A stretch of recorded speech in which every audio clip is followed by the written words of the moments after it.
എങ്ങടാ പോണേ? ഇന്ന് പോവാനത് എക്സിബിഷൻ. അതെ, ആരൊക്കെയാ പോണേ?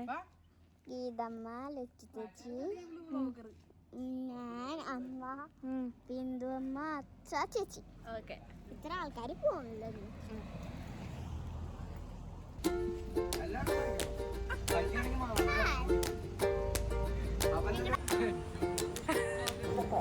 അപ്പോൾ ഭാവി പറഞ്ഞ പോലെ നമ്മളിത് എക്സിബിഷൻ കാണാനായിട്ട് വന്നു നോക്കാണ് കേട്ടോ. നല്ല തിരക്കായിരുന്നു. സൺഡേ ആയതുകൊണ്ടാന്ന് തോന്നുന്നുണ്ട്, നല്ല തിരക്കുണ്ടായിരുന്നു. എന്താ പറയുക, അതിൻ്റെ അകത്ത് കയറിയപ്പോൾ നല്ല ചൂടെടുത്ത് വിശർത്തൊലിച്ച് ഒരു പരിവായുണ്ടായിരുന്നു. ആകെ തിക്കും തിരക്കും ബഹളമൊന്നും അറിയില്ലാത്ത പോലെ ആയിരുന്നു കേട്ടോ. അതിൻ്റെ ഇടയിൽ ഞാൻ എന്തൊക്കെയോ ഇങ്ങനെ ചെറിയ ചെറിയ ക്ലിപ്സായിട്ട് എടുത്തിട്ടുള്ളൂ. ഈ കാണിക്കണ വള ഞാൻ വാങ്ങിച്ചായിരുന്നു കേട്ടോ. എനിക്ക് ഭയങ്കര ഇഷ്ടമായിരുന്നു. ഈ ഒരു വളയുടെ കാര്യത്തിൽ ഞാൻ ഗീതമ്മയും തല്ലൂടുകയും ചെയ്തു കേട്ടോ. തല്ലൂടും മീൻസ് ഞാൻ ജസ്റ്റ് ഒന്ന് പിണങ്ങൊക്കെ ചെയ്തു. അതൊക്കെയിട്ട് അമ്മ പോയി രണ്ടാമത് പോയി വാങ്ങിച്ചതാണ്. പിന്നെ അമ്മു ചേച്ചി ആ ഒരു കമ്മൽ വാങ്ങിച്ചു. അമ്മതേ ബെഡ്ഷീറ്റ് വാങ്ങിക്കുന്നുണ്ട്. അങ്ങനെ കുഞ്ഞു കുഞ്ഞു സാധനങ്ങളൊക്കെ നമ്മൾ വാങ്ങിച്ചു കേട്ടോ. ഈ തിരക്കും ബഹളമൊക്കെ ആയിട്ട് ആകെ ഇതായിരുന്നു.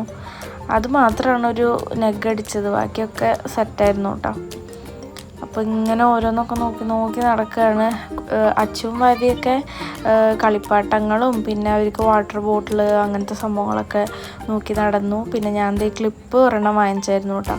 അമ്മ എടുത്ത് കാണിച്ചെന്ന ക്ലിപ്പല്ല ഞാൻ വാങ്ങിച്ചത്, വേറെ ഒരെണ്ണമായിരുന്നു. അപ്പോൾ അങ്ങനെ ക്ലിപ്പൊക്കെ വാങ്ങിച്ചു. അങ്ങനെ ഞങ്ങൾ നടന്ന് എന്തോരം വഴി നടക്കാം, കുറേ വഴി നടക്കാനുണ്ട്. കുറേ വഴിയെന്ന് വെച്ചാൽ എൻ്റെ പൊന്നെ നടന്ന് നമ്മുടെ ഊപ്പാടിളകും. പിന്നെ ഈ ബാഗിന് ആദ്യം അവർ 1800 രൂപയാണ് പറഞ്ഞത്. പിന്നെ എനിക്കാണെങ്കിൽ ഇത് ഭയങ്കര ഇഷ്ടപ്പെട്ടു. പിന്നെ 1800 എന്നൊക്കെ പറഞ്ഞപ്പോൾ വേണ്ട തോന്നി.